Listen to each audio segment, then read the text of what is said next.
प्रश्न तुमचे, उत्तर आमचे, अचूक, निर्भीड आणि सडेतोड. लोकशाहीचा खरा मंत्र म्हणजेच न्यूज लोक. आयोगाने मतदान यादीमध्ये हेराफेरी केलेली आहे. ती हेराफेरी आता राहुल गांधीने शोधून काढलेली आहे, सगळी कागदोपत्री, आणि ती कोर्टासमोर, सुप्रीम कोर्टासमोर हजर केलेली आहे, बरं का. तर त्याचा आता लोकांना पटलं की राहुल गांधी राईट पाथवर आहे, म्हणजे डॉक्युमेंटरी पुरावा कोर्टासमोर दिला. आणि कोर्टाने पण सांगितलं निवडणूक आयुक्ताला, जो कोणी ज्ञानेश कुमार नावाचा माणूस आहे, ते टाळाटाळ करीत आहेत. पण चूक कशी याच्यामध्ये की याच्यामध्ये एका माणसाला 50 मुलं दाखवले आणि निवडणुकीत यादीमध्ये नाव लिहिलं. आणि तो माणूस म्हणतो मला 50 मुलं नाही, 2च मुलं आहेत.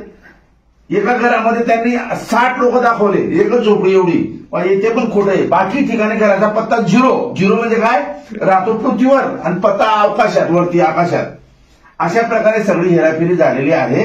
आणि म्हणून राहुल गांधींचं जे आंदोलन आहे अण्णासाहेब, ते खूप चांगलं आहे. तर आमची अशी अपेक्षा, लोक काय म्हणतात की अण्णांनी त्यावेळेला कसं काय समजा साथ दिली बुवा या लोकांना, RSS वाल्यांना, अरविंद केजरीवाल यांना. तर यावेळेला सुद्धा अण्णांनी साथ दिली पाहिजे. अण्णांचा मुख्य हेतू काय, लोकशाही वाचवणे. तर मग हा काँग्रेसवाला आहे का भाजपाला आहे का सेनेवाला आहे, हा आपण फरक करायचा नाही, बरोबर ना. तर आमची अशी विनंती आहे. लोक असं म्हणतात अण्णा तुम्ही आता शांत झोपलेले आहेत, काँग्रेसच्या वेळेला तुम्ही आंदोलन केलं होतं. माझं असं म्हणणं आहे, आमचे अण्णा आंदोलन करायला आधी तयार आहेत, फक्त त्यांची परिस्थिती खराब आहे, वय झालंय. आणि अण्णांनी जर समजा त्यांच्या आयुष्यामध्ये 8 कायदे बनवले, मग देश